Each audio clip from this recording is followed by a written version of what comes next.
You're gonna have to readjust. So sad. Yeah, this is gonna fall off. Welcome. This is a great crowd. I'm so excited. Welcome to, yay, Kimmy. She's here. All right, so welcome everybody to my house and to my yard. We are so excited. This is my third time hosting the house, this is the 71st house concert for the Story Crossroads Storytelling Festival. Yay! For those of you that don't know, the Story Crossroads Storytelling Festival is a festival that's here in the Salt Lake Valley. We have the Timpanogos Storytelling Festival for Utah County. We have the Weber State Storytelling Festival up north, and this is our own Salt Lake County festival. They do events like this every month. They have workshops, they teach classes, they do a little bit of everything. And so we are so excited to have Karl here. Your donations go to help fund the Story Crossroads events and also pay Karl for his work. He does amazing things. So let me introduce Karl Behling. Karl Behling is a man after my own heart because he loves history and social studies. He taught fourth grade forever until they made him move to third grade, and then he retired. So said, no, I'm not having none of that. He has worked as, you know, he's been in charge of the Weber State Storytelling Festival. He's been president of the Utah Storytelling Guild. You're the president right now, right? And yeah, and the president of the Utah Pioneer Heritage. He loves history. He loves to tell stories that he has researched and studied. So I would love to be able to welcome my friend, Karl Behling. A couple of announcements before Karl comes in. For kids, no, you come in. First of all, swing sets are for at the end. So kids, please do not play on the swing sets until after the show is over. If you are getting eaten alive by bugs, I do have a small bottle of citronella on the table. And now, Karl Behling. Now you have to adjust the microphone. Wow, that makes me sound important. The important people here tonight are you. Thank you for coming. Just enjoy the evening and enjoy the storytelling, enjoy each other's company. We'll have about an hour together. Is that okay? Anybody need to leave early? You won't want to. I promise. Oh, where's yours? Announce quick about phones. Oh, yes. Even though we are outdoors, we are live streaming this performance. And so if you have one of these little gizmos with you, okay, would you please take that out and turn it on and look at it and set it to stun, if you would. Yeah, I had to do that myself. Thank you for reminding me, right? It's all done. Unless, of course, you want to be part of the live stream, you know, with your particular ringtone. Anyway. What's that? And get mocked. Yeah, don't want to do that. Well, some of us are still coming in, and that's great. My name's Karl, and you can call me Karl. I didn't choose it. My mom did, but I like it, and that's okay.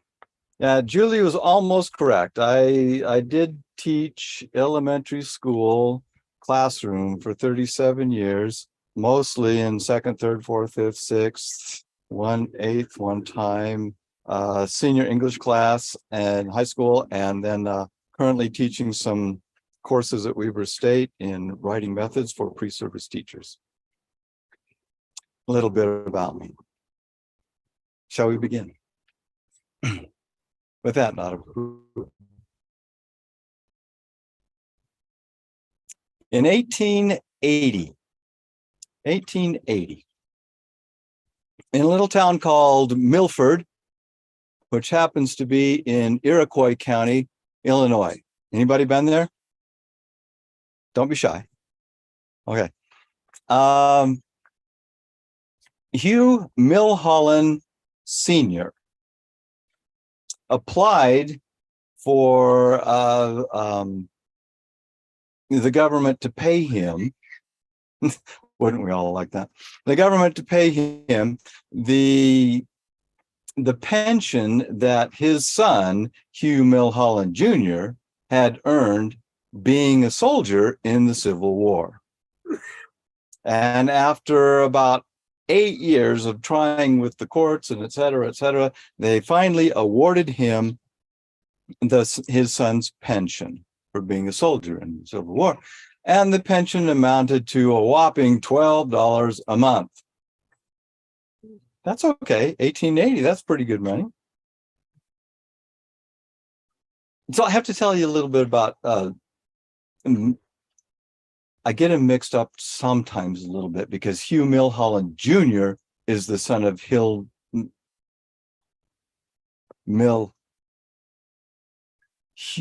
Milholland Sr. And they didn't distinguish so much in the records. Hugh Milholland Sr. started out as a laborer. He never owned property, never owned a house, rented, moved around from place to place with his growing family. When the growing family was all over because his wife died, he had one son and 3 daughters. He was a ditch digger. And he had some problems because over the years, whatever had happened to him, he came down with a case of what was called erysipelas. Are you familiar with erysipelas? Do we have a doctor in the house? Good, I can lie to you all day long. Erysipelas is an infection of the tendons and bone, especially in his feet. He had ankle erysipelas, meaning it was progressive as well. And so over time, he would lose function in his ankle. It would be simply eaten away. Totally. So being a ditch digger, that presented a problem. He worked through that and he kept working through that and kept working through that until his wife died. I could tell you the exact date, but I don't remember.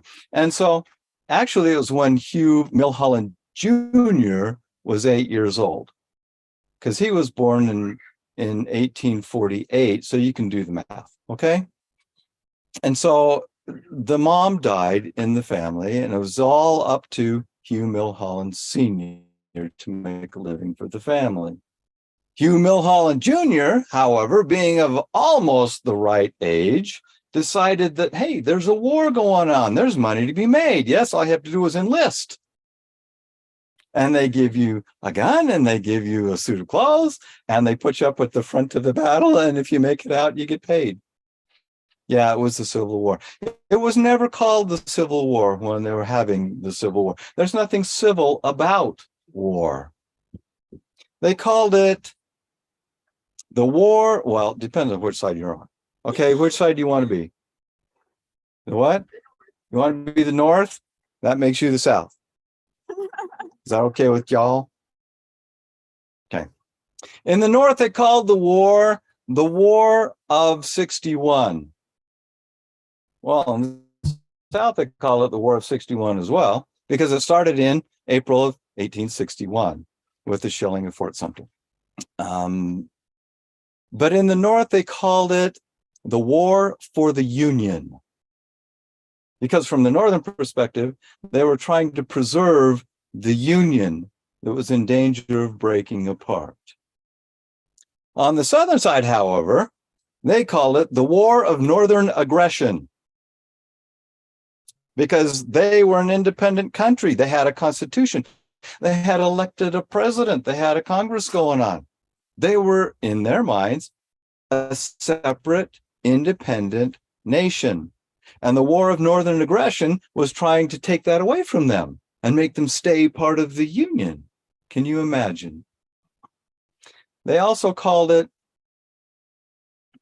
the war between the states. They didn't call it North and South. The war between the states. We've lost some of those states' rights, I think.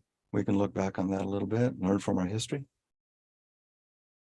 What else did they call it? Oh, they called it all kinds of things. Maybe it'll come up again, but they didn't ever call it the Civil War. That didn't even come in until early 1900s. So Hugh Milholland Jr., born in, he was born the 12th of June, 1848, in then what was called it was called green grass. That's what it's called. It's just a little bit north of Paxton, so you know where that is. You're looking at me unless you don't know where that is. Okay, Paxton is still in Iroquois County. It's just a little south of Greengrass.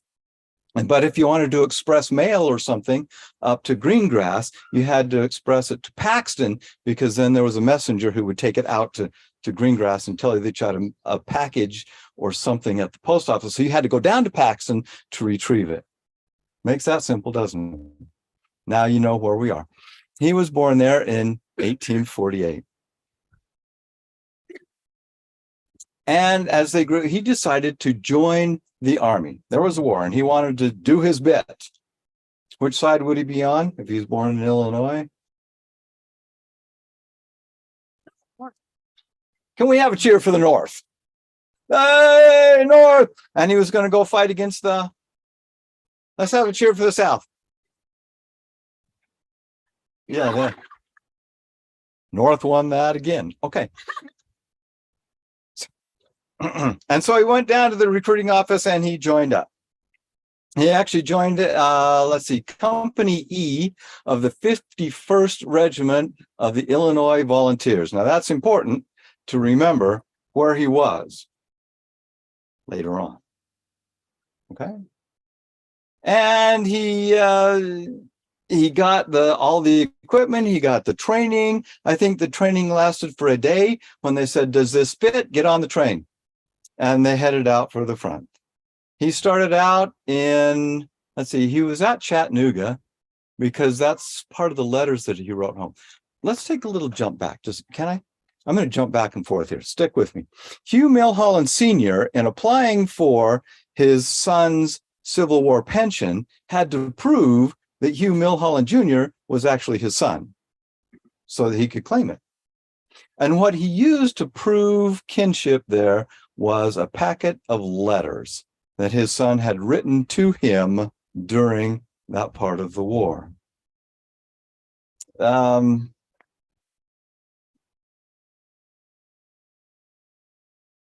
have some of them here. Yes, this story is true, every single bit of it. So here is the original pension affidavit from Hugh Milholland Sr., talking about his son who was a Civil War soldier.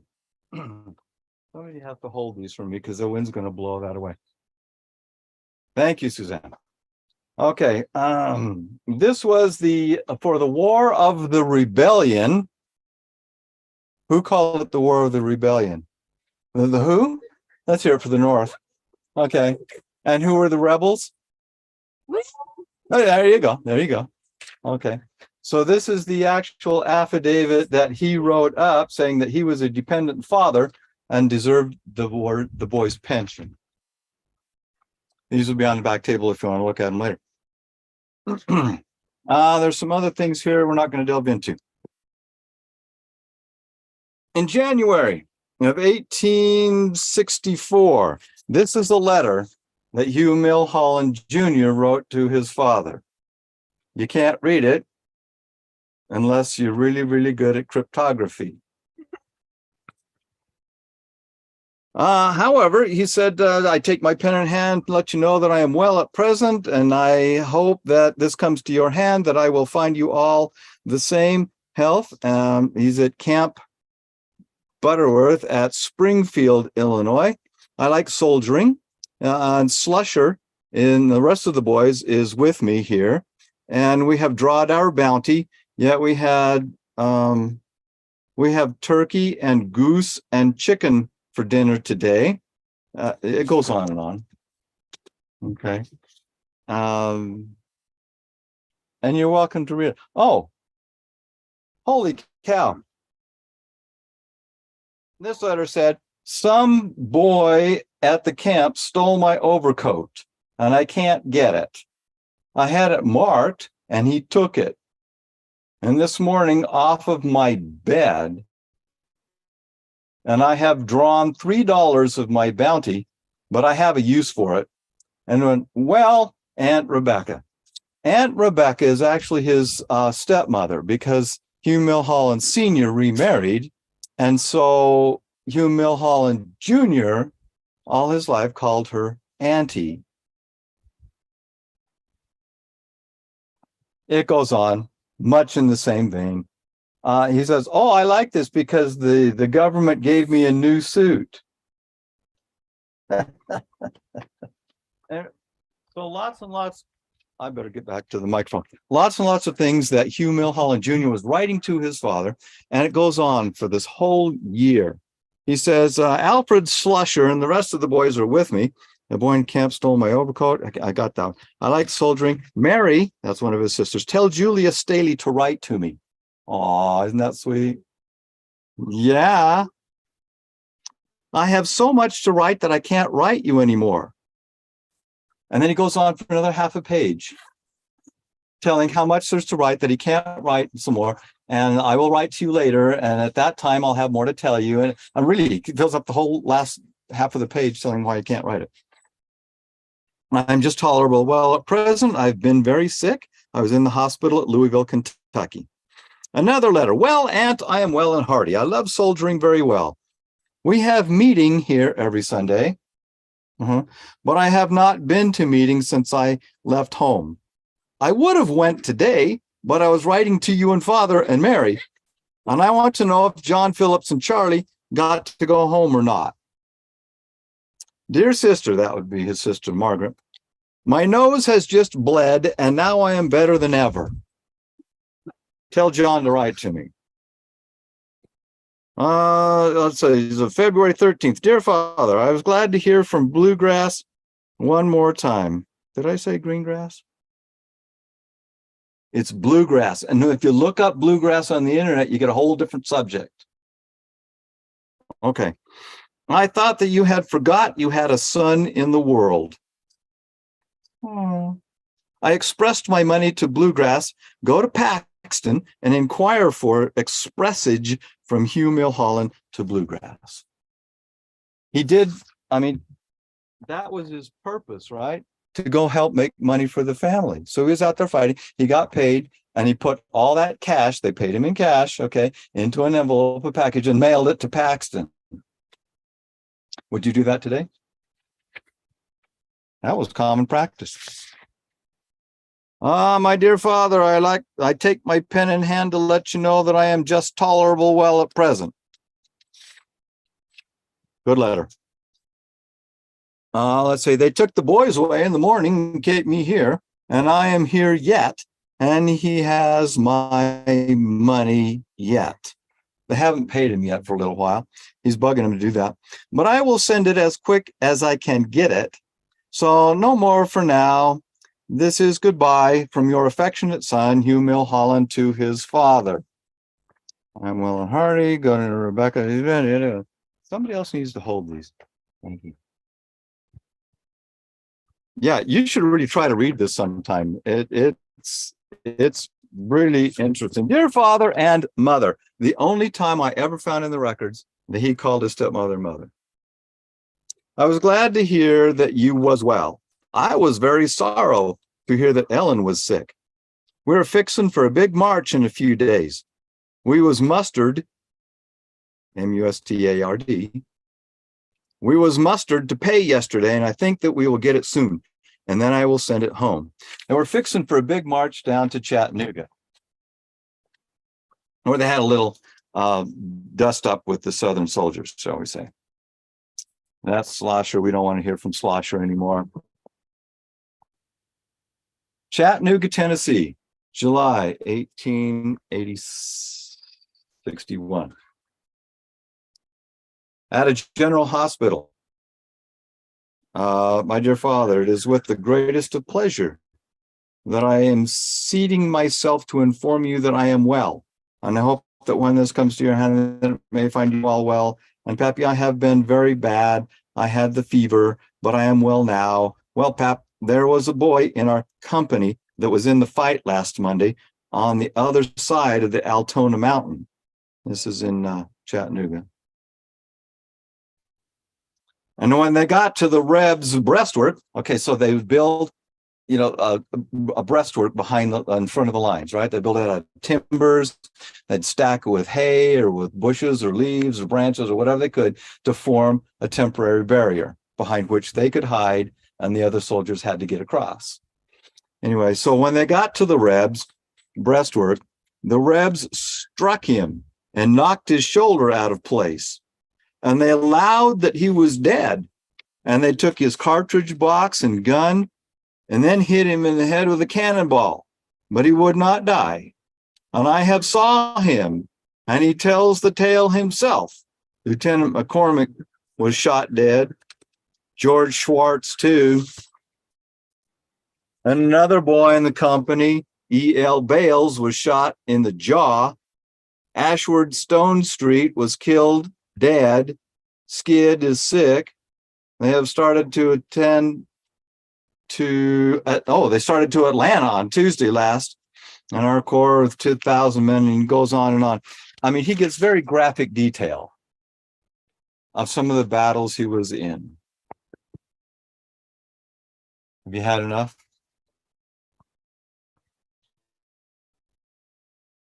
He then, what? See up in here in the corner? Reproduced at the National Archives. That's NARA back east. National Archive of Records. They went down then to Pulaski on November 3rd. Before I get to Pulaski, I'm just going to leave some of these. So they head down to Pulaski on November 3rd of 1864. There's a big battle. It's in Tennessee. You know where Pulaski is? Has anybody ever heard of it? Hey, okay. You been there? You lived in Tennessee? Ooh, so you're going to know some of these places. Hot diggity. Okay. So they went down to Pulaski for a big battle there on November 3rd. Now, the fighting there was Lieutenant General John Bell Hood. Have you heard of General Hood? Big name in the Southern Army. Southern Army, cheer for John Hood. On the northern, let's keep it civil. This is a civil war here. On the northern side was John M. I'm going to think of his name right away. Let's have a big northern Yahoo for John. Okay. Anyway, so this was happening because Sherman, you remember General Sherman? Yeah. And the walk he had over to the ocean, what do you call it? His drive to the ocean?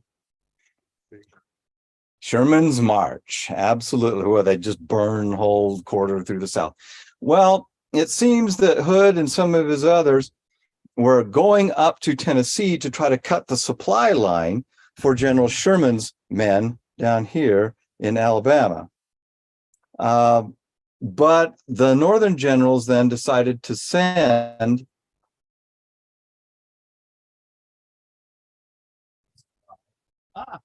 Schofield, John Schofield, northern side,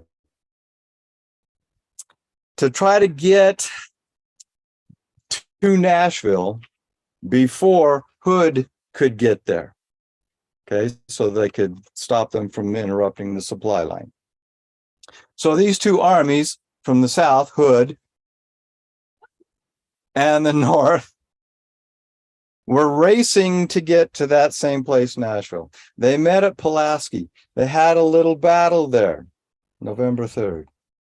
They marched away from each other, each trying to get to Nashville first. They ran into a little town called Spring Hill. Now, at Spring Hill, they met again on November 29th. They had a little dust up right there. During the night, however, General Schofield snuck his whole army, about 20,000 of them, past the encamped General Hood's army. That's appropriate, okay? silently, 20,000 men, full uniform, all the gear, the guns and everything. Okay.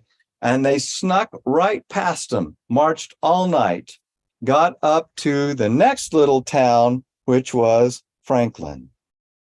You know about the Battle of Franklin? November 30, 1864, one of the bloodiest 4 hours of the entire Civil War. Okay, so in the morning when General Hood woke up, saw that the Northern Army had escaped around them, he was ticked. He was really ticked with all of his people, and he blamed them all. How come you let this happen? So they loaded everybody up, and they marched right behind him up to Franklin. Now, Franklin itself, let me describe for you Franklin, okay? Franklin is a little tiny town, and it sits on top of a little bluff, okay, a flat kind of a bluff right here, clear out to the edge of it. And then there's a road, a turnpike that comes right down that bluff and then straight out for about 2.5 miles, called the Columbus Turnpike. And it's wide enough to get 3 or 4 wagons past each other on the turnpike.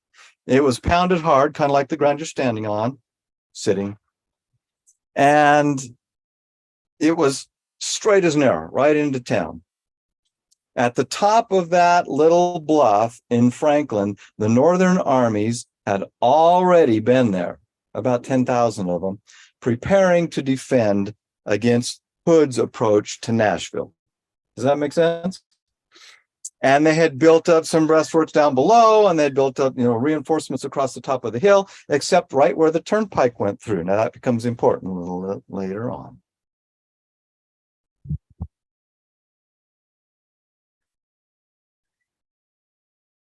Can we go way back to 1848? In a little place called Waltersville, Georgia. Waltersville, Georgia was home to another family. It was the family of a boy named James Wilson Wynn. Wilson for his mother, of course. James Wilson Wynn had in his family 2 older brothers. They were William and Theo. William and Theo were older brothers. And back when James was 5 years old, his dad died. And then when James was 13 years old, his mom died in August of 1864. Nope. 61.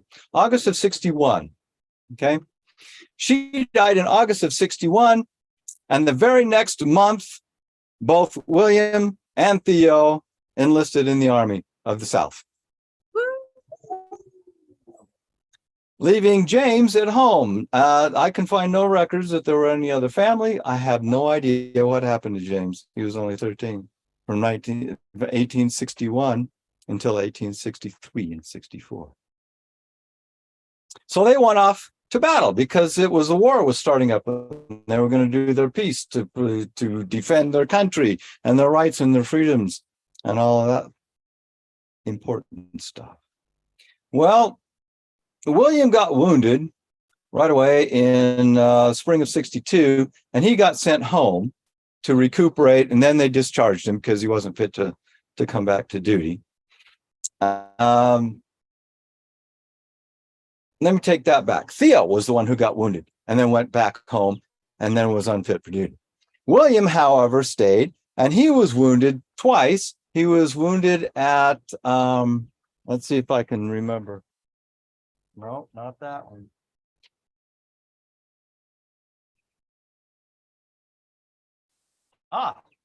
In 63, William was wounded at Chickamauga. Try that out for size. Can you try it? Say Chickamauga. Chickamauga.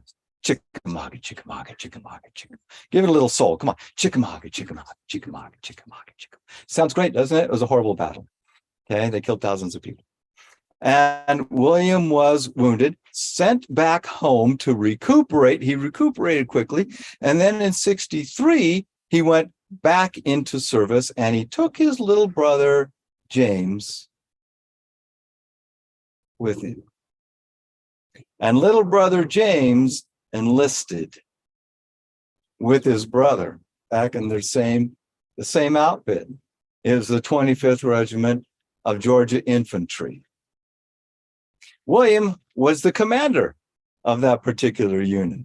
So he kind of slid his little brother in there. Is that cool? No. William was then later wounded again at a little place in Tennessee called Jonesboro. You ever heard of Jonesboro? Oh, yeah. Yeah, they have a little storytelling festival nowadays these days. Okay, so William was wounded at Jonesboro, and he was sent home, this time mustered out of the army. James, however, was still in the army, and he stayed. He was with the 25th Regiment of Georgia Infantry under General Hood. And he met with his group, the Southern soldiers, a group of Northern soldiers at a little place called Pulaski, where they fought. And then on the 29th of November, those same two armies met again at Spring Hill. Spring Hill being indecisive because the Northern troops bugged out and left them so there's nobody to fight. They followed them to Franklin, and on November 30th, those two armies met again. Let me describe the setup for you. The Northern armies now had 30,000 soldiers, 10 that were there, the 20 that had come in. They began to dig trenches down on the flats. Did I mention that? Off the bluff, there's a flat that goes out. The turnpike goes right across it. 2.5 miles long, more than that wide, open fields in every direction. Up toward the bluff, there were some trees, some wooded areas here and there, but not much cover. So they had begun digging the trenches down on the flats, down from the hill. Okay, those were called the breastworks. But down on, while they started to dig, they, however, noticed that General Hood and his advisors were on a small hill over to one side with their spyglasses and conferring with each other. This was about 11 o'clock in the morning. They had walked all night to be there. There were 20,000 Southern soldiers against the 30,000 Northern soldiers. And General Hood said, "We attack." They got into battle formation, okay? Each of their companies, 3, 4 deep, this much wide, next company over. And they did this, they stacked them backwards like this, so that if one company fell, the next one would simply take their place, and they just kept rolling in that way. And they spread out for about 1.5 miles along the front lines. The Northern soldiers, while they were digging, they didn't have much to dig with. They found an abandoned wagon that was loaded with shovels. And so they were issued 2 spades for each regiment to use to dig the ditches with. They did this by one would start digging, and as soon as he got tired, somebody else would step in, take the shovel, keep digging. As soon as he got tired, somebody else would step in, keep digging. And they dug fast and they dug hard because they could see right in front of them, about 1/2 mile off, 20,000 gray uniformed troops cleaning their weapons, getting into battle formation, making sure everybody knew what they were going to do. And they were digging fast and they were digging hard, and they weren't digging very good because they couldn't get very deep. They dug a little tiny trench, probably enough that you could squat down in it, and the dirt that you had thrown up on top of it would almost hide your head because it was 1.5 miles long, both directions. And then the order came that Conrad's division was to start at the turnpike and go eastward. And Lane's division was to start at the turnpike and go westward. And they formed kind of a V shape like this. Okay, with the turnpike right in the middle. They were the advance troops. The rest of them were up behind the breastworks, waiting. At 4 o'clock in the afternoon, General Schofield was up in a house on top of the bluff, okay, in the house they had commandeered as the headquarters, and he was having lunch. And they were getting reports in to him that the Southern soldiers were massing and getting into battle formation. They were going to attack. And he's like, I know Hood. I was at West Point with him. I know how he thinks. He's not going to attack. He's just going to rattle his sabers out there and get us all worked up and that kind of stuff. He's not going to attack. And he did nothing toward preparing the troops. At 4 o'clock on the dot, the call came, the bugles sounded, the shots were fired, and the Southern soldiers started walking.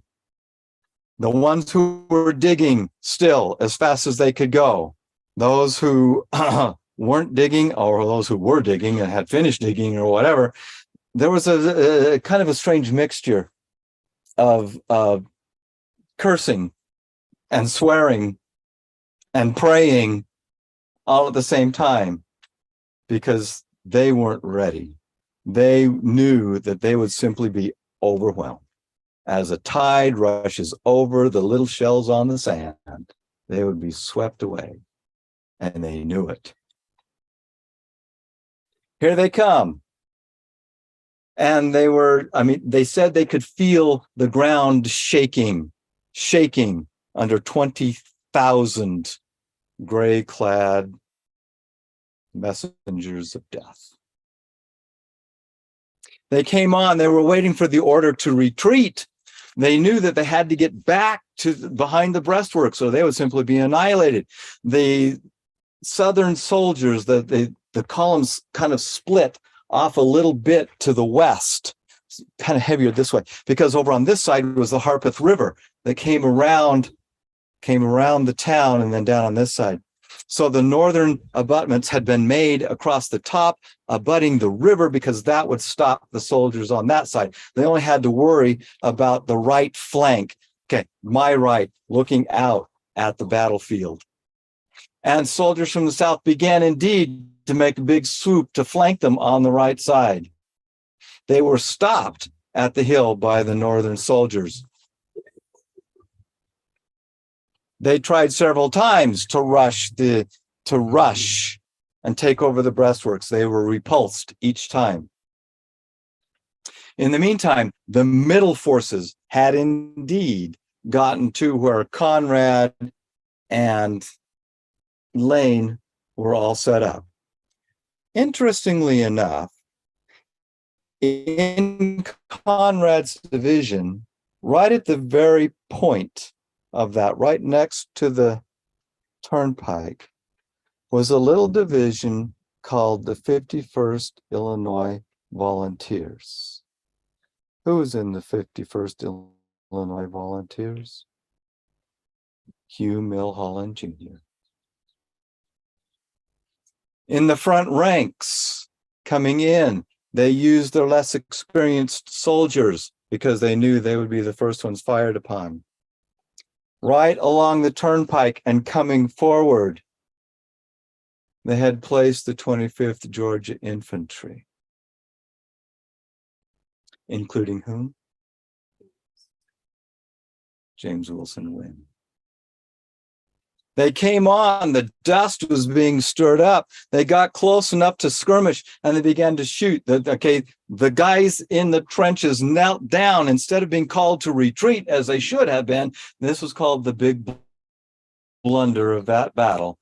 The commanding officers did not bring them back in. They left them out there to face the whole Southern army.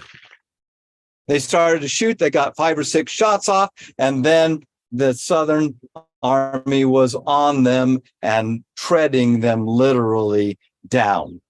They took their guns and they just took off toward the town. They get right up the turnpike.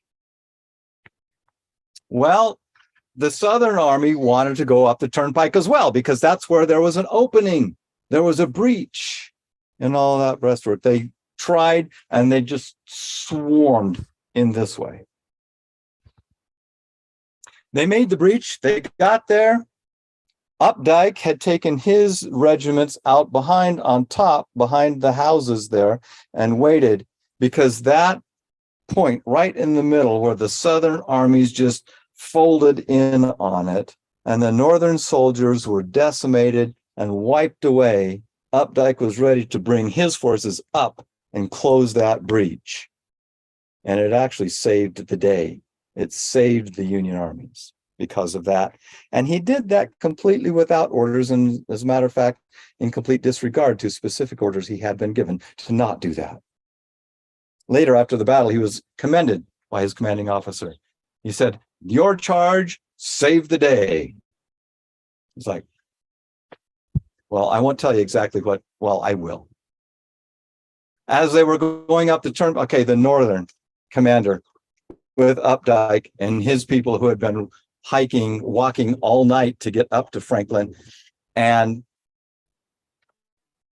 commander said, "Okay, I want you to fall in line with these guys right out here." And Updike said, "No, we've been walking all night. We're tired.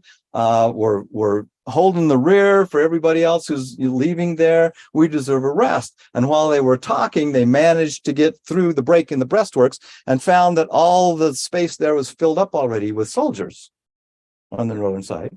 There was no place for them to fit in to fight. And so they continued. And his commander said to him, "Well, fight wherever you damn want to. We know you will." And left him. Saved the day. Back down on the battlefield. The battle had started in earnest. The Northern soldiers in those little tiny ditches were fleeing as fast as they could go back toward Franklin, the breastworks. Some of them were trying to get in the main break through the turnpike. Some of them noticed that there were no soldiers over on the right flank anymore, and they headed that way. When they got there, there was a ditch that was dug underneath the breastworks there, and a ditch on the other side, impossible to climb without getting shot. So they were being pressed behind by the Southern soldiers, being squeezed into that one little opening. Things were happening right and left. Okay, the last of the Union soldiers made it through that opening side by side with the Southern soldiers who were chasing them.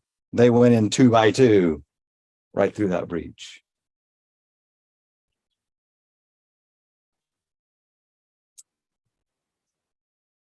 Hugh Mulholland Jr., being in Lane's company right at the tip of that first encounter, they got mowed down. You didn't.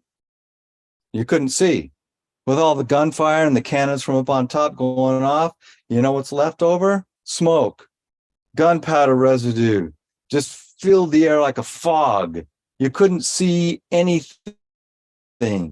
The commanders up on top of the hill were shouting down orders to them. Move right, shoot left. You couldn't even see what you were shooting at. Didn't matter. You just followed your commander up there because you couldn't see. To see somebody had to be almost on you. And with all the shouting and the firing, and eventually some of them ran out of gunpowder and the cartridges and the bullets and things, and they just used their muskets as clubs, and they came on. The Southern soldiers just wave after wave after wave. It was about 4:30 by then in the afternoon. The sun was starting to set, it being November. And they say you couldn't see anything except the sunset was casting shadows of men in the smoke. Shadows of men like ghosts in the smoke. They'd flicker and wave, disappear and come up. And you couldn't tell which was which. At that moment, Hugh saw a rebel soldier come into eyeball distance. He set his musket up to his shoulder, and he watched as that Southern soldier over there did the same, set his musket up to his shoulder. And they looked at each other, no farther than I am to you, in the eye. And what they saw there, you can only imagine. There was a sound of one shot, but both muskets fired at the same time. Hugh was hit by that musket ball in the right forearm, right here. It hit him so hard, it spun him around. He dropped his rifle and he dropped to the ground, being unable to run because the ground was too slippery and too encumbered with bodies that are being piled up on top of each other. Some buddies of his managed to see that he was down. He was only wounded, not mortally. They picked him up as they were running back for Franklin and carried him into the city. He was treated there and then sent off to the hospital number 14, General Hospital number 14 in Nashville, where he was taken care of from there. There are letters, you can read more of them as he describes what went on there, that he was doing well, he was well cared for, he was going to send his dad some more money. He had $160 in a packet he was going to send to him, which he did. The next letter said, I'm doing quite well. My arm was amputated just above the elbow, but I'm doing well enough. I can sit up on the side of my bed and eat. I'm being cared for very well. Thank you. That letter was written December 17th, in 1864. That was Hugh. The other soldier who took Hugh's ball, it grazed him in the neck, just right past, and cut an artery right there. Spun him around and he fell. As he lay there face down, he was hearing and seeing, he was smelling the cordite from the gunpowder. That's all you could smell. You're breathing smoke, and he could smell death all around him. And as he listened, as he lay there and he felt the blood just leaving his body, he listened and he heard the sound of horses and cannons and the groans of the wounded all around him.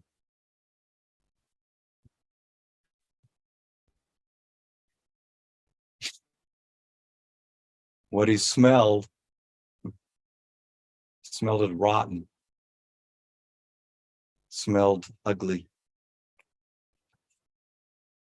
As he was laying face down, he tasted what was happening, and he tasted dirt in his mouth where he had fallen, mingled with his own blood, kind of sweet, with a tinge of iron flavor. And he thought about what he was doing out there. And he thought about home. And as things started to close in on him, all he could think of was peach blossoms. Good Georgia peach blossoms. And the aroma of those peach blossoms wafted over him as he lay there in the dirt. He didn't have much time to think because the other soldiers who were then pressing the charge simply walked over the top of him. They stepped on him as they came over the top. Some tripped over him and cursed him. But he was back home with the peach blossoms.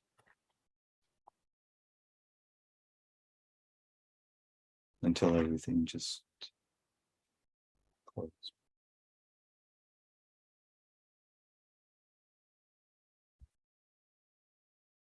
James Wilson Wynn of the 25th Georgia Infantry died in battle. There's more to this story. Do we have time? Another time. He was buried at Carnton Plantation, McGavick Cemetery, okay, in the Confederate cemetery there that the McGavicks had actually donated. The McGavicks had the plantation there. They donated land, many acres of it, for the Confederate soldiers who died in that battle. He's in section 80, grave number 58. I have a picture on the back table there of his gravestone. If you want to go look at it. Hugh Milholland Jr., on the other hand, sitting in General Hospital number 14 up in Nashville, having his arm amputated, writing back to his parents, saying, "I'm okay, it's all right, it's going to be fine." The next letter that was received by Hugh Milholland Sr. said, "I am the nurse at the hospital. You have a fine boy. He's not feeling so good right now. I read him a letter that his sister Mary had written to him, but he didn't seem to understand what I was saying. He's got a fever, seems to be doing poorly, but he might get better. Maybe. Yours truly." Her name is signed on the letter you're holding. The next letter that Hugh Milholland Sr. received was in January 17th.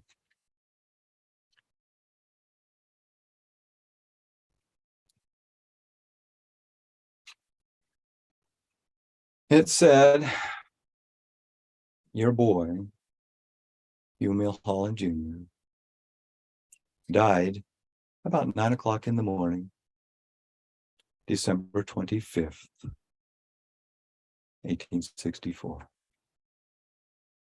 Christmas Day."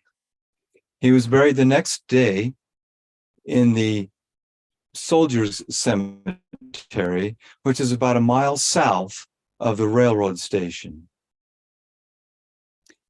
You can find Mr. McCutcheon, who will there tell you where he is. He has the list of all of the boys and where they are laid and their unit numbers.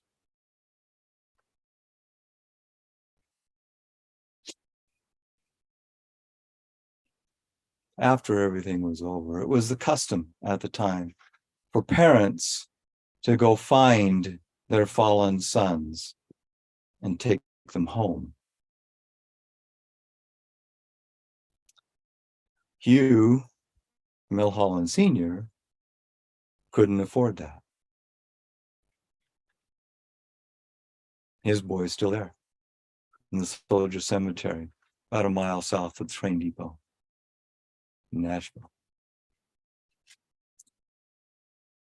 James Wilson Wynn's two brothers, William and Theo, all that were left of his family,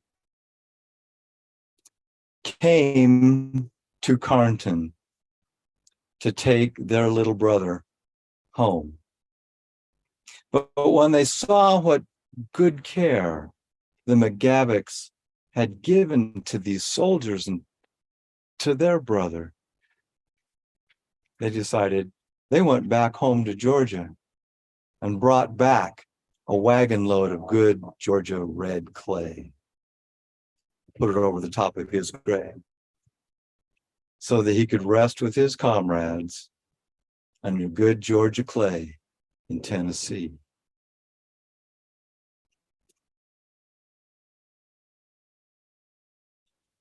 Hugh Milholland Jr. and James Wilson Wynn were born 1848, 1 month apart.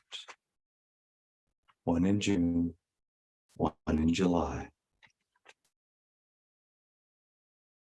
They enlisted in the Army, one in October and one in September of 1863. They both died at the Battle of Franklin, November 30 or December 25th. Shot by each other. Each boy was 16 years old that year. And both of them, if you learn anything from this story, both of them counted it an honor to fight for the freedom, the liberty of their countries.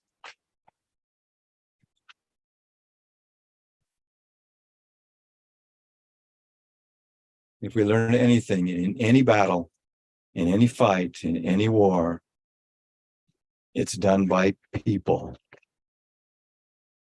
People who have families. People who consider it an honor to fight for their country.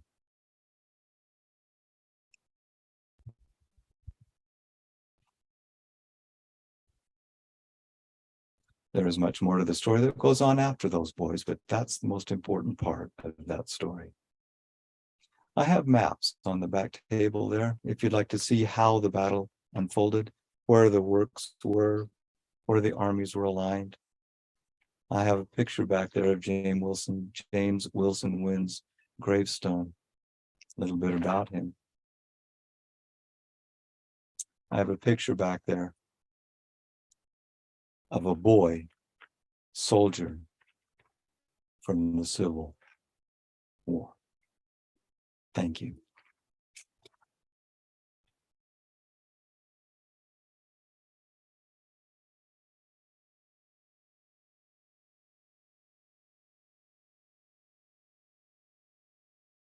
Oh, wow. Wasn't that great? Give him another hand, please. All right. I'm a little, dang it, Carl.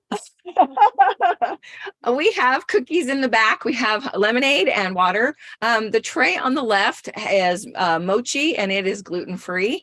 And then I have brownies and blueberry almond white chocolate cookies.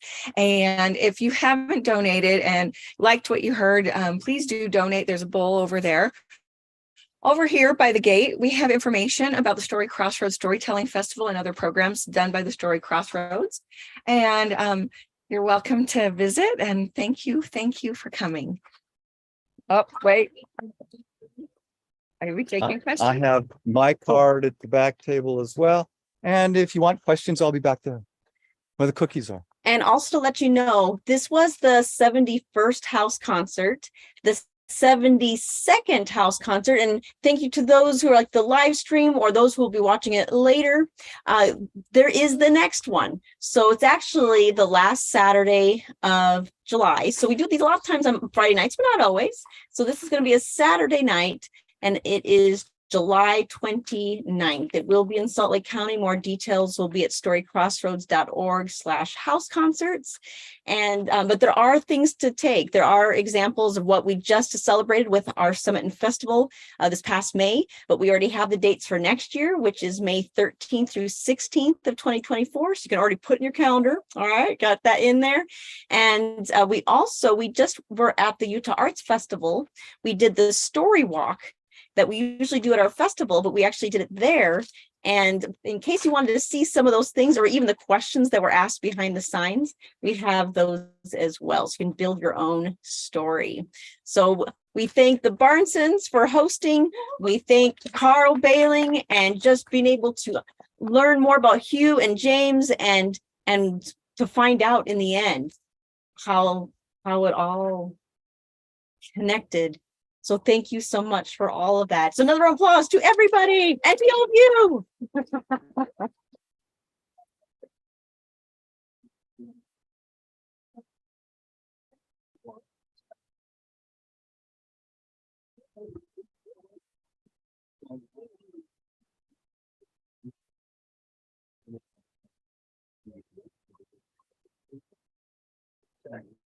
I'd like to say.